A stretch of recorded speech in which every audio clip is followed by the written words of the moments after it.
पोटात कावळे वरडायला लागले. बायकोला म्हणलं लयच वर्षात भूक लागली, लवकर भाकरी कर. बायकोने लगेच पीठ घेतलं आणि मळायला सुरुवात केली. बायकोला म्हणलं अगं लवकर कर. बायकोला राग आला. बायकोने लगेच खाली ताट घेतलं आणि लगेच भाकरी थापायला सुरुवात जशी केली. बायकोला म्हणलं झटपट लगेच स्वयंपाक लय भूक लागली बाई, लवकर कर, लवकर लवकर लवकर कर. वरती गॅस चालू ठेवलाय तवा गरम करायला.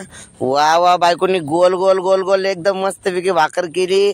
आता भाकर एकदम मस्त भाकर लागली लगेच शेकायला. लगेच बायकोने लगेच पाण्याचा शिपडा घेऊन भाकरीवर असा मस्त हात फिरवला, म्हणजे एकदम गोड लागन आता भाकर तर झाली. आता राहिली भाजी. आता बायकोने लगेच हात धुतला. त्यात पोराचं उठलं, पोराला भांडे वाजवायला लागलं. पोराला पण भूक लागली, मला द्या रे भांडे वाजवा. चिकन शिजवायला टाकलं होतं. बायकोने चिकन शिजलं का नाही बघितलं, शिजलं नव्हतं. बायकोने लगेच ताट वापस ठेवलं. खाली इकडे तिकडे, खाली इकडे तिकडे सगळीकडे बघितलं. पोराने काय राडा केला का नाही बघितलं. तर इकडे लगेच भाताची पळी होती, गॅस शेगडीचं लायटर होतं. आता भाजी व्हायला लय उशीर होता, म्हणून म्हणलं चला थोडा उशीर बाहेर जाऊन आपण बसावा. कारण की विचार असा केला की स्वयंपाक झाल्यावर बायको आपल्याला हाक मारेन.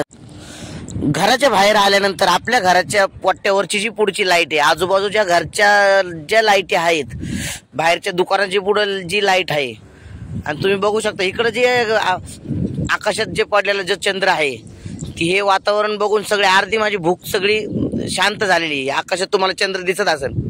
बाहेरच्या वातावरणात बराच उशीर फिरल्यानंतर आपल्या लक्षात आलं चला आपल्याला भूक लागली. घरात येऊन बघतो तर काय, बायकोने 4-5 मस्त भाकरी करून ठेवले होते. ही शेवटची भाकर होती. शेवटची भाकर झाल्यानंतर बायकोने लगेच तवा बाजूला केला. बायकोला म्हणलं जरा कडक कर, गॅसवर ठेव भाकर, म्हणजे कडक झाली. बायकोने लगेच गॅस बंद केला, भाकर घेतली आणि भाकर बाजूला केली. पोराला भूक लागली होती, म्हणून पोरग भांडे वाजवायला लागलं. पोराला म्हणलं थांब शंभूस थांब, नाही मला भूक लागले. भांडे वाजवायला लागलं. फार पोरग भूक लागली भूक लागली भूक लागली. इकडे चिकन शिजलं होतं. बायकोने लगेच पातेल्यातून चिकन ताटात काढून घेतलं. सगळं चिकन पातेल्यातलं काढल्यानंतर पातेलं लगेच बायकोने गॅसवर ठेवून तेल टाकून फोडणी द्यायला सुरुवात केली. तेल टाकल्यानंतर बायकोने लगेच मसाले इकडेचे तिकडचे मसाले घेऊन मिक्सरच्या भांड्यामध्ये सगळे मसाले घेऊन एकत्र केले. सर्व मसाले एकत्र केल्यावर बायकोने लगेच तेलाच्या भांड्यात फोडणी देऊन मस्त लगेच चमचा घेतला. गरा गरा गरा गरा गरा जसा हलवलं.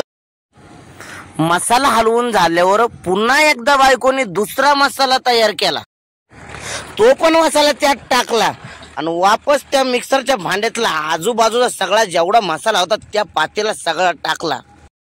माझ्या तोंडाला पाणी सुटलं होतं. बायकोला म्हणलं अगं मला 2 तरी पीस बाजूला काढून दे. बायकोने लगेच हळूच 2 पीस असे गरम गरम होते, 2 पीस बाजूला काढले आणि बायकोला म्हणलं अगं अजून टाक. बायको लागली रागाने बघायला, बाबू बाई जाऊ दे. मसाला शिजल्यानंतर जेवढं चिकन होतं त्या मसाल्यामध्ये एकत्र केलं. बायकोने लगेच इकडचे तिकडचे आजूबाजूचे सगळे चिकन थोडे थोडे हळू हळू हळू सगळे पातेल्यात काढले. भाजी एकत्र सगळी झाल्यानंतर बायकोने लगेच थोडंसं मीठ लगेच पातेल्यात टाक. कामाने थकल्यामुळे माझ्या बायकोला लगेच मी थोडंसं पाणी दिलं, म्हणलो पे. पाणी देऊन झाल्यावर किचन मध्ये जाऊन बघतो भाजी एकदम झणझणीत काळ्या रस्स्याचं चिकन. वावो,